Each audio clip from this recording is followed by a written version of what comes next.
आएगा।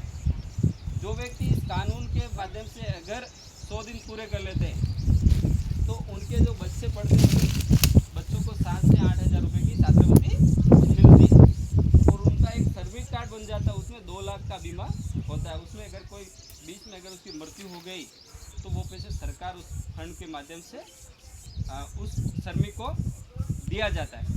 कानून ये भी कह रहा है कि यहाँ पर काम चल रहा है तो यहाँ पर टेंट की व्यवस्था होनी चाहिए। किसकी?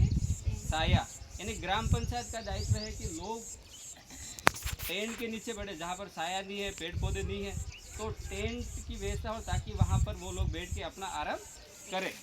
कानून ये भी कह रहा है कि यहाँ पर जो महिला कोई गर्भवती है और उसको अगर उसके साथ छोटा बच्चा है तो उस बच्चे को रखने के लिए भी 2 श्रमिक रखने की कानून कह रहा है। मैं नहीं कह रहा, कानून कह रहा है। कानून में है कि उसके बच्चों को रखने के लिए 2 श्रमिक रखेंगे, वो बच्चों को देखभाल करेंगे, बाकी के लोग काम करेंगे। और यहाँ पर अगर टूट फूट हो जाती है, किसी श्रमिक को काम करते हुए लग जाता है तो उसके लिए मेडिकल बोर्ड आता है। यानी एक पेटी होती है, किसी को लग गया फटाक से वो पट्टी निकाले उसको बांध ली ताकि वो हॉस्पिटल जाए तब तक उसको रिलीफ मिल जाए। तो ये कानून कह रहा हूँ। कानून ये भी कह रहा है कि यहाँ पर नरेगा श्रमिक है उनके लिए ठंडे पानी की व्यवस्था, किसके? ठंडे पानी की व्यवस्था हो, शुद्ध यूनिक नाले से भर के लोगों को पिला दो और बीमार कर दो, वो नहीं। अच्छा पानी पिलाने के लिए ग्राम पंचायत का दायित्व है। अगर इन सब बातों का आपको जानकारी हो तो यहाँ पर टेंट भी लग जाएगा, यहाँ पर पानी के लिए अच्छा मटका भी होगा। पर आप लोगों को इस कानून की जानकारी नहीं होने के कारण सरपंच और ग्राम विकास अधिकारी कहते हैं ये तो उन लोगों को कुछ पता नहीं है, टेंट भी जरूरी नहीं है।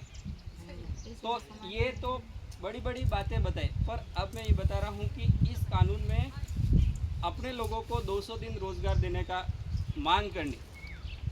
पर मांग कैसे होगी मैं तो आगे बात रख दूंगा, पर आप लोग मेरा साथ दोगे तो ये बात राजस्थान सरकार तक जाएगी।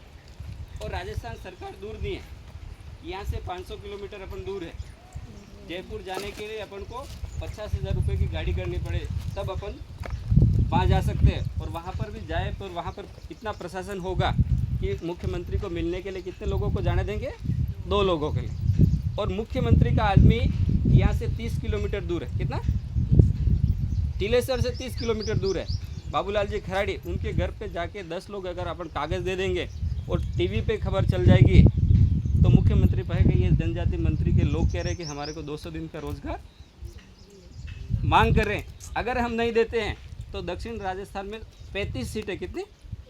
35 विधायक है और 35 विधायक अगर मेरे पार्टी के नहीं जीतेंगे तो मैं सरकार नहीं बना पाऊंगा। और उनको पता है कि 35 में से अगर इनको खुश करना है तो 200 दिन कर दो तो कि अगली सरकार भी हम बना देंगे। तो ये इस बात को आंदोलन के माध्यम से होगा और अगली जो मई महीना होगा उसमें सचिव रहेगा, हो सके जनजाति मंत्री भी रहेंगे। मैं उनसे बात करता हूँ और अपन एक प्रस्ताव तैयार करके मंत्री साहब को देते हैं, वो मुख्यमंत्री तक आपकी बात जाएगी। तो आने वाले समय में अगर 200 दिन हो जाता है तो आपको 50,000 रुपये एक जॉब कार्ड पे मिलेंगे। कितने?